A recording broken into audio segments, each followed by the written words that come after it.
supaya Prabowo menang segera pindah agama. Saya nggak percaya. Ya, saya yang percaya yang menang itu adalah Anies Baswedan. Karena Allah tidak ridho Prabowo jadi presiden. Waktu saat kampanye bukannya berzikir malah berjoget-joget nggak jelas. Lihat Anies kampanye sambil jadi imam di kadang kan itu mau jadi presiden. Mana pantas Prabowo jadi presiden, hasilnya apa? Kampanye bukannya berzikir, bukannya berselawat, malah joget-joget nggak jelas. Udah badannya kayak apa? Tuhan, jika kami kumpulan orang-orang menuntut kebenaran, alirkan badai tsunami, arahkan alirannya menuju KPU, menuju Bawaslu, menuju Istana. Tuhan, dalam Ramadan 1445 Hijriah, kabulkan ya Roh. Antum apa bapak udah sepuh, udah kasih aja yang mudaan. Ntar lagi diganti nama Samsul, aduh. Iya nggak? Itu muda kok. Ya Samsul apalagi pelangap pelongo, pinter nggak sih? Yang ngomong kita gak pinter, udah jauh sama. Kata siapa? Pas debat kan pinter banget ya. Aduh lawang diajarin, ada monitornya di belakang. Oh kita emang bukan. Apa lainnya kok? Lalu ya. Pak, Indonesia orang pinter, rakyatnya orang cerdas. Jangan mudah dibodohi. Mereka oligarki dengan semena-mena seperti itu ngapain? Ini kalau Prabowo udah ditetapin presiden gimana ini malam ya, ini? Ya mau nggak mau diterima udah mau gimana? Kita udah berusaha ya tiap hari. Katanya Perang. Perang. Itu udah perang. Tapi kan tetap menangan mereka Pak. Teman kita ditangkap-tangkepin apa itu? Siapa yang jadi Bapak Presiden? Anies. Abah Anies jadi presiden. Entah dilantik Abah Anies nomor 1. Abah Anies. Abah Anies nomor 1. Cinta damai. Dicium sama anak kecil mau, sama bapak-bapak mau, sama nenek-nenek cium tangan mau. Presiden kayak gitu. Abah Anies jadi presiden sedunia. Abah Anies. Abah Anies nomor 1. Abah Anies. Abah Anies nomor 1 yang dilantik, pengumuman menang Abah Anies. Alhamdulillah Abah Anies nomor 1. Penentuan 2024, apakah Indonesia akan lepas ke tangan asing? 2024 hanya segelintir rakyat yang masih waras, yang bisa berpikir, yang masih bersikap proaktif terhadap keadilan, kebenaran untuk anak cucu kita. Bagaimana nasib anak cucu kita di kemudian hari jika Bawaslu, KPU, pemerintah dan lembaga semuanya bersikap hipokrit, munafik. Ketika konstitusi tidak dijalankan dengan benar, ketika konstitusi dikhianati, maka itulah terjadinya pengkhianatan terhadap rakyat Indonesia yang sudah menitipkan ribuan jutaan suara kepada sebuah lembaga. Ketika lembaga-lembaga itu mengkhianati, artinya perang antara pemerintah, lembaga versus rakyat. Oke? Ketika semua dikhianati, artinya rakyat perang terhadap lembaga-lembaga, terhadap pemerintah yang mencoba mengkhianati rakyat. Kami cabut mandat Anda. Kami cabut mandat Anda karena kami sudah menitipkan suara Anda, suara kami kepada Anda. Ketika Anda hianati, kami cabut, kami ambil, karena itu adalah hak kami. Itu suara kami, suara murni kami. Bawaslu, tinggal beberapa hari lagi Anda kawal KPU. Jika pada endingnya KPU ternyata benar-benar berpihak kepada yang tidak benar, Anda berhadapan dengan rakyat. Kita berharap pada hak angket. Pertanyaannya, hak angket apakah akan tergulir dengan baik? Kita lihat dan akan kita kawal. Setelah itu, jika semua itu tidak terjadi, maka Jokowi harus mundur dengan terhormat, atau terpaksa Anda kami mundurkan dengan parlemen jalanan. Oke, tak konsisten. Assalamualaikum warahmatullahi wabarakatuh. Pilpres sudah sebulan lalu dan Pak Anies masih menyindir Pak Prabowo, tapi itu haknya Pak Anies. Saya hanya ingin menambahkan informasi. Pertama, di era demokrasi Pak Prabowo pernah merasakan menjadi oposisi selama 10 tahun, sedangkan Pak Anies belum pernah menjadi oposisi. Kedua, salah satu prestasi Pak Prabowo saat menjadi oposisi adalah memberikan rekomendasi mendukung membiayai ribuan orang untuk menjadi kepala daerah, termasuk salah satunya adalah Pak Anies Baswedan, sehingga beliau bisa menjadi gubernur DKI Jakarta. Jadi, jauh lebih dulu Pak Anies menjadi pejabat pemerintahan ketimbang Pak Prabowo. Pak Anies jadi menteri selama 2 tahun, jadi gubernur selama 5 tahun. Semua jabatan itu dinikmatinya di era demokrasi, di zaman Pak Jokowi.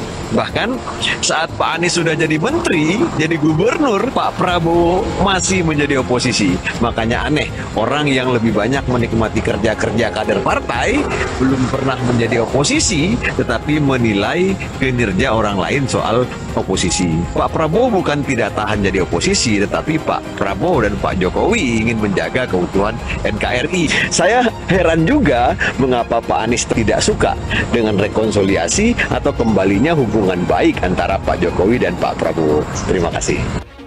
Jadi Bapak Ibu sekalian, ayolah kita sama-sama, kita kompak, Pilpres sudah selesai, jangan lagi ada nomor-nomor sana nomor situ.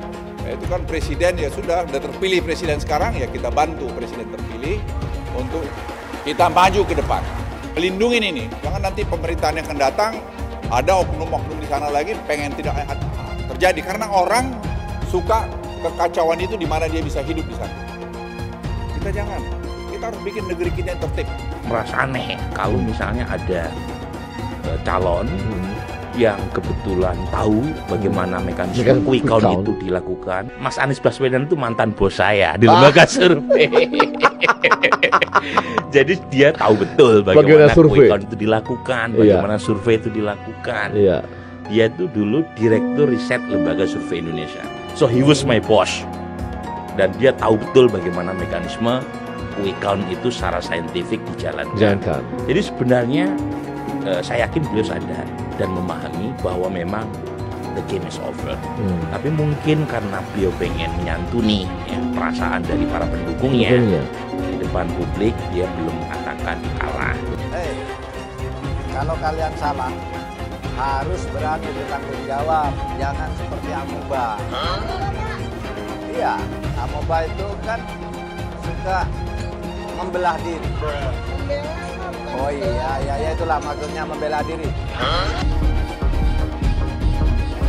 Kalau dia tidak memiliki kedewasaan untuk berdemokrasi itu, maka nggak ada batasnya dalam berbeda.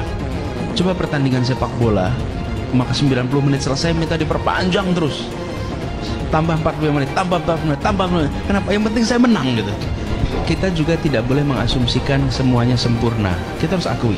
Shalom dari Tanah Perjanjian, Pak Prabowo, kami rakyat Indonesia mempunyai harapan besar bahwa Pak Prabowo bisa membawa Indonesia menjadi negara yang lebih moderat, tidak lagi menjadi negara ultra kanan, dapat lebih memanusiakan lagi bangsa Yahudi dan ke depan bisa mempunyai kerjasama dengan Israel.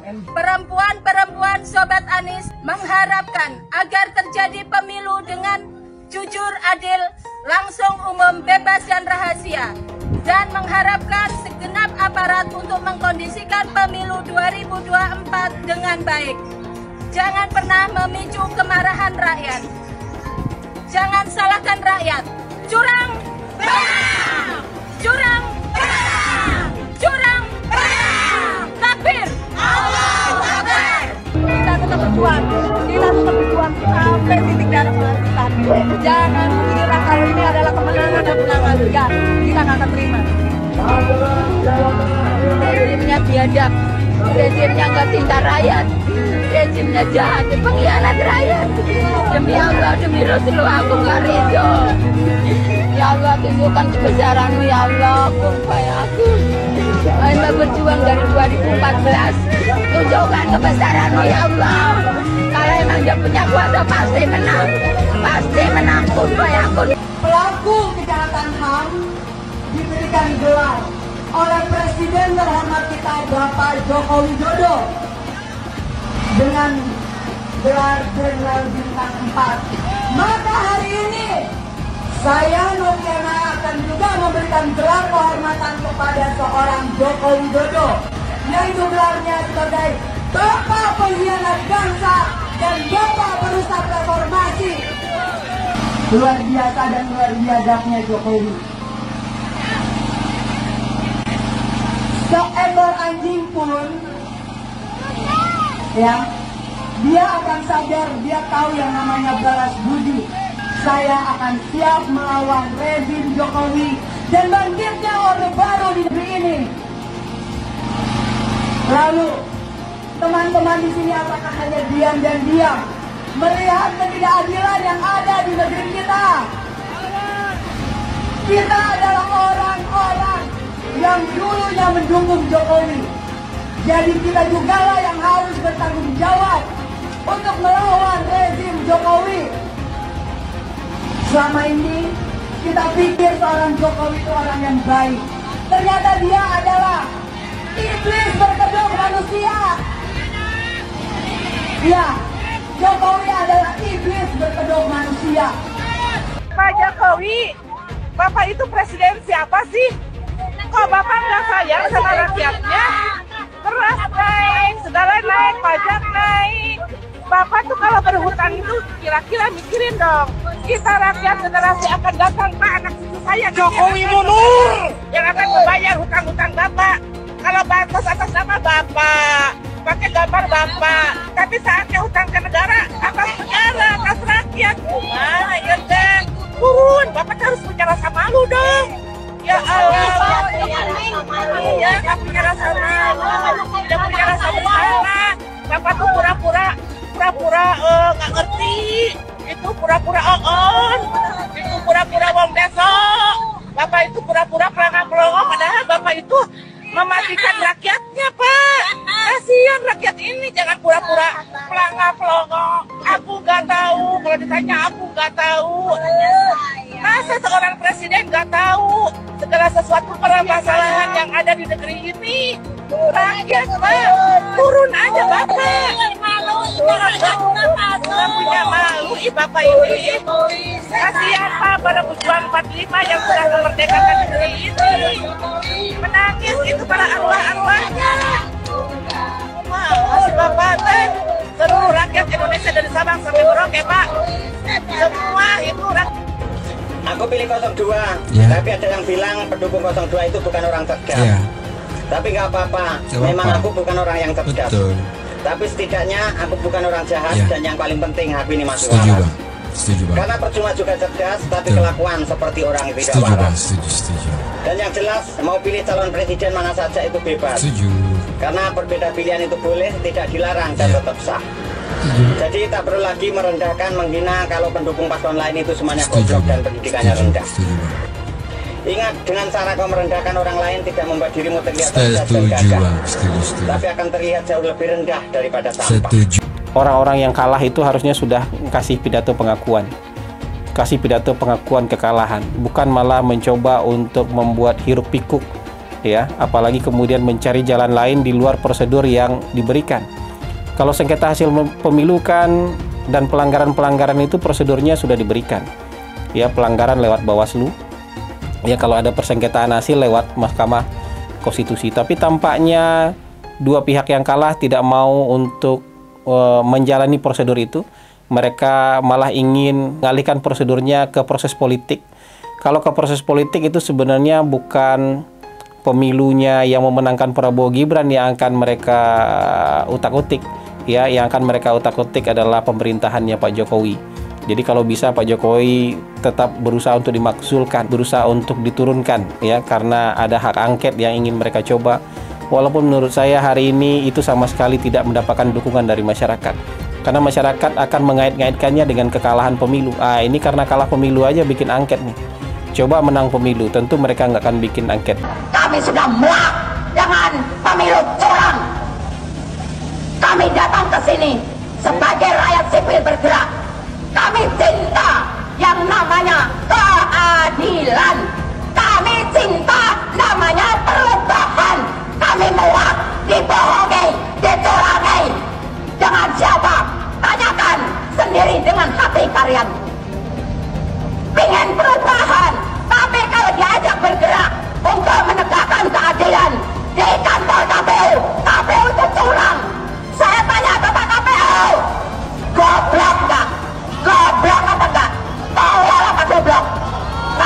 insinyur, kakunya profesor, tapi diajak jebun neraka. Dia mau dengan money dan jabatan yang terjual belikan negara kita oleh siapa? Komunis Cina. Ini fakta. Kalian gak usah takut menyampaikan kebenaran. Kalian gak usah takut. Yang hak katakan hak, batil katakan batil. Allahu Akbar. Allahu Akbar. Tapi kan itu quick count, belum real count. Ya nggak apa-apa. Kalau tidak percaya dengan sampel, jangan periksa darah lagi di lab. Karena laboratorium itu kalau periksa hanya 1 tetes darah. Kalau kita tidak percaya untuk mengetahui keseluruhan darah yang ada mengetahui. Tapi kalau kita tidak percaya dengan 1 tetes darah, maka sedot seluruh darah.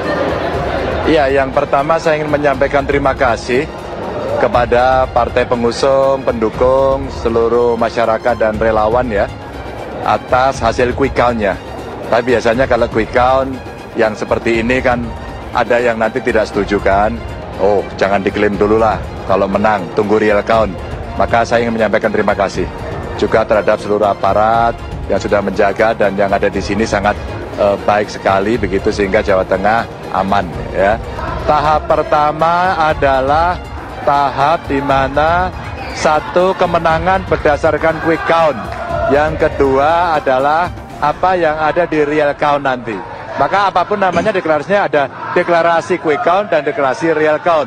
Banyak yang kebakaran jenggot nih karena Prabowo Gibran menang telak sekali putaran. Saking gak terimanya, semuanya tuh pada nuduh curang. Bilang rip demokrasi lah, selamat datang rezim otoriter lah, bilang inilah, bilang itulah. Sorry to say ya, kubu 01 sama 03 yang gak terima kekalahan harus denger nih nasihat dari Pak Mahfud MD. Kata Pak Mahfud MD, orang yang takut kalah itu selalu menyerang. Semua pemilu dituduh curang oleh yang kalah. Intinya kalau kalah mah kalah aja. Mereka yang kalah akan cari 1000 pembelaan untuk menolak kekalahannya. Ingat, jujur atau curang itu subjektif. Yang kalah selalu merasa dicurangi. Tapi kemenangan itu objektif. Begitu juga dengan kekalahan. Ya udahlah, yang kalah terima aja.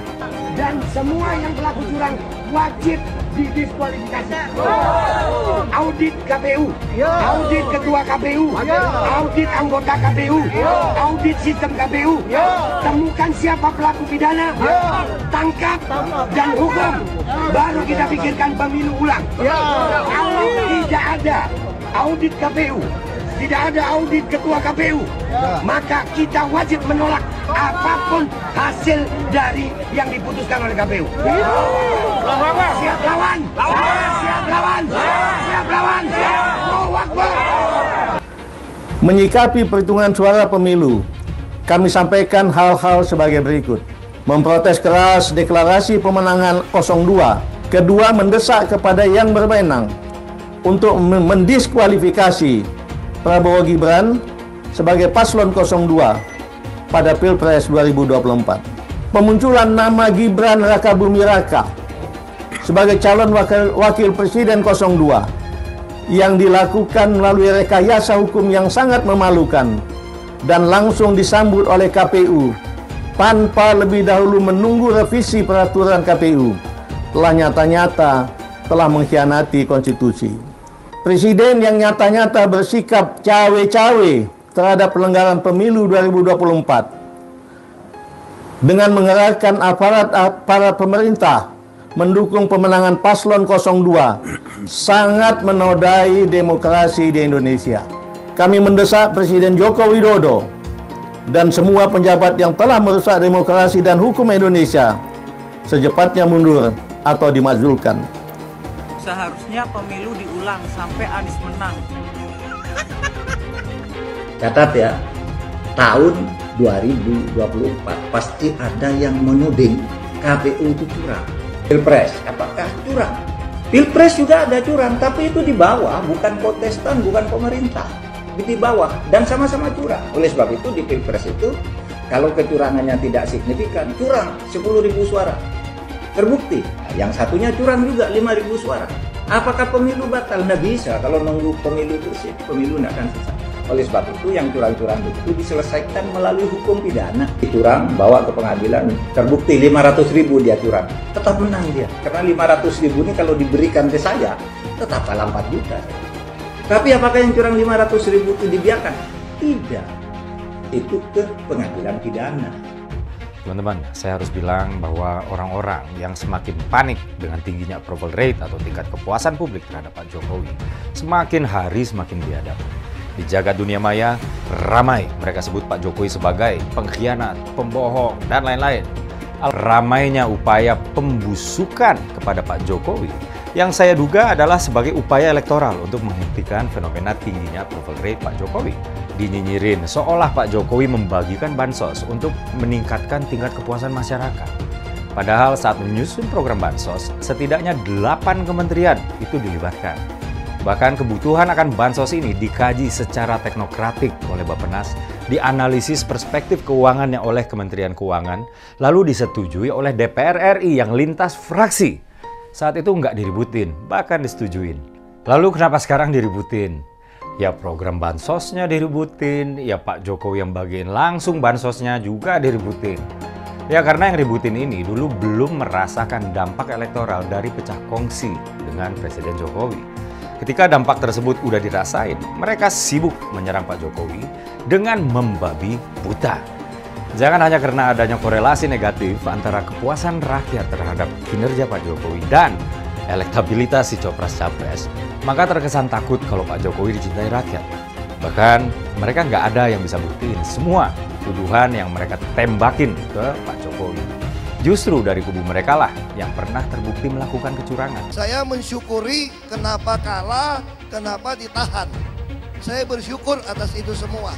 Saya coba bayangkan ya, kalau seandainya waktu itu kita menang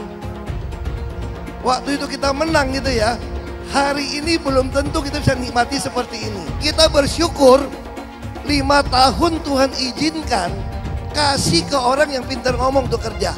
Coba kalau kita bayangkan gitu ya, kalau kemarin saya masih jadi gubernur, ini saya udah turun ini. Tapi yang pintar ngomong itu dikira orang hebat kan? Ini lebih berbahaya tahun 2024, langsung ketahuan karakternya. Langsung ketahuan itu. Di saya juga ada kutipan Pak di kamar saya Pak. Tulisannya, Jakarta telah mengambil keputusan yang fatal. Jangan hanya konsentrasi pada pembangunan benda-benda mati yang indah difoto dan bisa ditunjukkan dalam 5 tahun hasilnya. Kalau kita mau menilai sebuah janji, maka lihat janjinya atau lihat kenyataannya. Dulu janjinya apa ya? Dan ini aneh, betul-betul aneh. Ini bukan kampanye, tapi saya sampaikan di sini. Di satu sisi menyiapkan jalur-jalur air untuk dikirim ke laut, di sisi lain di lautnya dipasang dengan pulau reklamasi, tinggal tunggu waktu jadi rob, air balik. Dan ini melawan sunnatullah. Kenapa? Air itu turun dari langit ke bumi, bukan ke laut. Harusnya dimasukkan ke dalam bumi, masukkan tanah. Di seluruh dunia air jatuh itu dimasukkan ke tanah, bukan dialirkan pakai gorong-gorong raksasa ke laut. Jakarta telah mengambil keputusan yang fatal. Bukan banjir, itu memang parkir air. Bukan banjir, itu memang parkir air. Masyarakat berkeliling dengan membawa toa untuk memberitahu semuanya, termasuk sirine. Aibon 82 miliar. Apa alat transportasi yang dimiliki oleh hampir setiap orang? Alat transportasi yang dimiliki semua orang adalah kaki. Kalau seandainya orang Jakarta percaya Pak Anies jadi gubernur pun, saya berani jamin kok dia akan lakukan normalisasi yang sama seperti saya lakukan kok. Gak usah bohong lah. Ketika air sampai di muara, maka siap untuk dipompa ke laut. Pancasila Soekarno, ketuhanan ada di pantai. Anak Tuhan dari mana? Kalau Yesus anak Tuhan, bidangnya siapa? Besok di seluruh wilayah Indonesia kami katakan dan Iblis hanya menggoda orang yang beriman. Makanya jarang-jarang orang kafir kerasukan setan. Yang kerasukan setan itu orang baik-baik. Jarang, saya belum pernah nengok Cina kerasukan setan. Pernah tak Ahok itu kerasukan setan? Enggak, setannya juga pernah. Karena sesama setan dilarang saling menggoda. Karena di salib itu ada jin kafir. Karena di salib itu ada jin kafir. Karena di salib itu ada jin kafir. Haleluya. Kepalanya ke kiri apa ke kanan? Kepalanya ke kiri apa ke kanan? Tetap percaya salib itu lambang mulia. bukan jin. Kok ketawa? Aku nggak nyindir siapa-siapa loh. Anies merupakan antitesis daripada Pak Jokowi. Antitesis artinya bertolak belakang dengan Jokowi. Anies sudah menyatakan tidak akan melanjutkan semua program dari Pak Jokowi. Jadi semua pembangunan yang dilakukan oleh Pak Jokowi akan dihentikan oleh Anies jika Anies menjadi presiden. Lagi pula Anies didukung oleh khilafah dan pendukung Anies adalah ormas seperti FPI dan HTI. Apa kita mau FPI dan HTI kembali di Indonesia jika Anies memimpin? Anies juga dikenal sebagai bapak politik identitas yang menghalalkan segala cara untuk menggapai kekuasaannya, termasuk menggunakan politik identitas berbasis agama. Lihatlah di kasus Ahok waktu itu. Kita sudah bisa melihat hasil kerja Anies selama 5 tahun di Jakarta. Tidak ada satupun janji yang dipenuhi dan tidak ada kinerja yang bisa dibanggakan.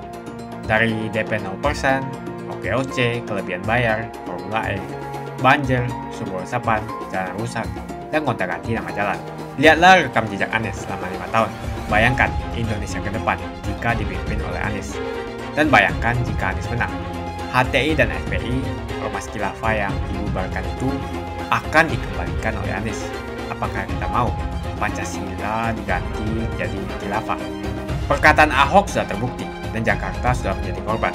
Jangan biarkan Indonesia menjadi korban kibulan Anies Baswedan. Umat minoritas, terutama kaum Tionghoa, tidak akan memilih Anies Baswedan. Ketua Umum Partai Nasdem, Surya Paloh, kemarin menerima kunjungan Prabowo di Nasdem Tower. Dan menariknya pakai seremonial gelar karpet merah.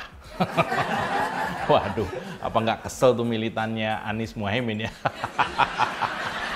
Ya, kemudian beredar analisa kenapa Paloh sedemikian cepat menyampaikan ucapan selamat kepada Prabowo Gibran. Lalu juga dengan kecepatan angin gelar karpet merah buat Prabowo ke Nasdem Tower. Nah, analisa yang pertama adalah Paloh itu katanya cuma pura-pura melawan Jokowi dengan mendukung Anies atas suruhan Jokowi, itu katanya. Menurut saya kejadian ini memang keterlaluan sih. Istilahnya belum juga kering bibir KPU mengumumkan hasil Pilpres yang dugaan kecurangan struktur ya, itu sangat kenceng, ditambah pasangan Anies yang juga diusung oleh Nasdem masih memperjuangkan keadilan Pilpres 2024 di Mahkamah Konstitusi atau MK. Lah ini Om Brewok main gelar karpet aja. Dua menterinya kena kasus, menteri dari Nasdem. Tapi isu yang beredar, Nasdem juga dapat jatah 2 menteri di kabinet selanjutnya. Waduh, menggiurkan ya. Lalu yang ketiga adalah kaitannya dengan kelancaran bisnis. Entah dari ketiga analisa itu mana yang benar. Tapi yang jelas, terlalu cepatnya Paloh menyerah, kalah dan langsung mesra dengan pasangan yang selama hampir setengah tahun ini dilawan adalah sebuah drama yang membuat rakyat bertanya-tanya. Ya, rakyat bertanya-tanya. Ini drama apa lagi? Ini politik apa lagi? Ini catur apa lagi? Ngeselin ya. Dan jelas saja, pertemuan Prabowo dan Paloh itu jelas banyak banget yang menyayangkan. Kayak nggak ada empatinya gitu melihat pasangan Anies Baswedan dan juga Caimin baru saja cari keadilan di MK. Nah, mungkin itu alasannya kenapa Om Brewok langsung buru-buru gelar karpet merah buat Prabowo, yaitu untuk sama-sama ikut menikmati kue kemenangan 02. Ya kalau kayak gini ngapain dulu dukung Anies dan Muhaimin? Ya, analisa lain adalah ada dugaan Jokowi menyimpan kartu as untuk menundukkan Surya Paloh. Jadi wajar banget kalau kemudian Om Brewok seperti kehilangan taringnya dan menerima hasil keputusan KPU atas kemenangan Prabowo Gibran. Terutama menurut KPU ada 40 juta rakyat pemilih yang militan memilih pasangan Anies dan Muhaimin. 40 juta orang mendadak kaget. Partai utama yang mengusung Anies Muhaimin mendadak putar balik bahkan sebelum MK bersidang apalagi memutuskan. Emang boleh seburu-buru itu? Wah ya boleh, kan jumlah menteri itu terbatas. Kalau telat bisa-bisa cuma kebagian wakil wamen. Bayangin, udah wakilnya wamen lagi. Gajinya habis buat pesen GoFood atasannya dong. Tadinya saya kira Timnas Amin itu mengajukan gugatan ke MK itu tanpa adanya Partai Nasdem tadinya dengan situasi seperti ini. Hanya tinggal PKS dan PKB gitu sebagai partai pengusung. Tapi kabar dari Anies, Nasdem juga ikut andil menyertakan tim hukumnya untuk bertarung di MK. Loh kok gini? Ya, di pemilu ini kita sudah tidak dapat menghitung pihak-pihak yang mendua. Dan saya meyakini banyak partai yang melakukan ini. Nasdem bisa saja berpolitik dua kaki. Ya, namanya juga partai politik masa kini ya. Idealisme itu seolah menjadi barang tabu untuk diikuti. Meski kemudian militan Amin langsung menurunkan bendera Nasdem. Atau malah pertemuan Prabowo dengan Surya Paloh kemarin itu makin memperjelas sinyal kepergian Nasdem dari koalisi perubahan. Seolah Nasdem sudah nggak mau lagi dicap pendukung utama Anies dan Muhaimin. Dan juga jangan lupa, beberapa bulan lagi sudah masuk musim pilkada. Kalau partai-partai mulai mengkhianati pemilihnya, bisa jadi pilkada nanti rakyat akan gantian menghukum partai-partai yang seenaknya mempermainkan suara kita. Sebagai rakyat jelata, sekarang tinggal kita tanya kepada para ketua umum partai dan juga tim sesnya. Apakah siap menjadi oposisi dengan mempertahankan harga diri? Atau memilih ikut menjilat kekuasaan? Sampai saat ini saya lihat baru PDIP yang dengan lantang menolak hasil pemilu dan menempuh jalan konstitusi untuk perbaikan kualitas demokrasi yang makin rendah ini. Kalau kemudian Nasdem atau PKS mendadak putar balik mengkhianati suara rakyat pemilihnya sendiri, hujan makian kekecewaan publik tidak bisa dibendung lagi. Nah, saya juga meyakini ya, kalau 02 berkuasa, siapapun oposisinya bisa mendapat simpati rakyat yang tidak bisa dibilang kecil. Dan itu modal yang cukup kuat untuk menang di 2029. Dulu Anies bisa menang karena menggunakan agama dan etnis. Isu agama, ras, dan antar golongan dinikmati oleh relawan Anies. Saat itu Anies didukung oleh FPI, HTI, dan pengasong khilafah lainnya. Pada akhirnya Ahok harus kalah, namun kekalahan dia adalah kekalahan yang membuka mata rakyat Indonesia bahwa masih ada orang-orang yang menang dengan cara menggunakan politisasi agama atau politik identitas berbasis agama. Ternyata banyak sekali orang yang dengan mudah terhasut lewat jalan-jalan seperti itu. Relawan Anies terutama dari FPI, HTI, PA212 seperti Bahar Smith dan Rizik Syihab selalu menghujat Cina, etnis Cina. Tapi saat ini negara Cina sudah menjadi nomor 1 di dunia. Saya bangga sebagai Cina. Etnis Tionghoa dicap sebagai pemberontak, sedangkan etnis Arab dianggap sebagai Tuhan atau tuan dari pribumi. Etnis Arab dipuja-puja dan dianggap sebagai dewa. Lihat saja Rizik Syihab dan Bahar Smith dipuja-puja, padahal mereka mengujar kebencian. Pengasong khilafah seperti Rizik Syihab, Bahar Smith, dan teman-teman, mereka hanya buat gaduh di Indonesia. Sedangkan negara yang mereka sanjung-sanjung itu, Arab Yaman, masih belum maju dan masih terbelakang. Saya percaya Indonesia dengan mayoritas pribumi juga akan menjadi negara maju. Seharusnya Arab Yaman belajar dari negeri Cina, seperti kata kitab suci. Belajarlah sampai ke negeri Cina. Anies dan juga pendukung Anies seperti Rizik Syihab, Bahar Smith, dan kelompok-kelompok HTI dan FPI harus belajar ke negeri Cina supaya tidak lagi melakukan kelebihan bayar. Yang jelas saya memilih pribumi, bukan yang dari Yaman. Ganjar jelas pribumi, nasionalis, dan pasti akan melanjutkan visi dan misi dari Pak Jokowi. Suara Ahok merepresentasi warga minoritas, dan etnis Tionghoa mendukung Ganjar Pranowo. Ahok pasti akan mendukung Ganjar, karena Ahok anti radikalisme. Ahok yang jelas tidak akan mendukung Anies Baswedan, karena Anies Baswedan didukung oleh kelompok khilafah, HTI, dan FPI, ormas terlarang itu. Anies merupakan antitesis daripada Pak Jokowi, dan diragukan kenasionalisannya, apalagi pribumiannya. Antitesis artinya bertolak belakang dengan Jokowi. Anies sudah menyatakan tidak akan melanjutkan semua program dari Pak Jokowi. Jadi semua pembangunan yang dilakukan oleh Pak Jokowi akan dihentikan oleh Anies jika Anies menjadi presiden. Lagi pula Anies didukung oleh khilafah, dan pendukung Anies adalah ormas seperti FPI dan HTI. Apa kita mau FPI dan HTI kembali di Indonesia jika Anies memimpin? Anies juga dikenal sebagai bapak politik identitas yang menghalalkan segala cara untuk menggapai kekuasaannya, termasuk menggunakan politik identitas berbasis agama. Lihatlah di kasus Ahok waktu itu. Kita sudah bisa melihat hasil kerja Anies selama 5 tahun di Jakarta. Tidak ada satupun janji yang dipenuhi dan tidak ada kinerja yang bisa dibanggakan. Dari DP 0%, OKOC, kelebihan bayar, Formula E, banjir, sumber resapan, jalan rusak, dan gonta-ganti nama jalan. Lihatlah rekam jejak Anies selama 5 tahun. Bayangkan Indonesia ke depan jika dipimpin oleh Anies. Dan bayangkan jika Anies menang. HTI dan FPI, ormas khilafah yang dibubarkan itu, akan dikembalikan oleh Anies. Apakah kita mau Pancasila diganti menjadi khilafah? Bagian Indonesia Timur yang mayoritas non-muslim seperti Bali tidak akan setuju dengan khilafah atau sistem khilafah.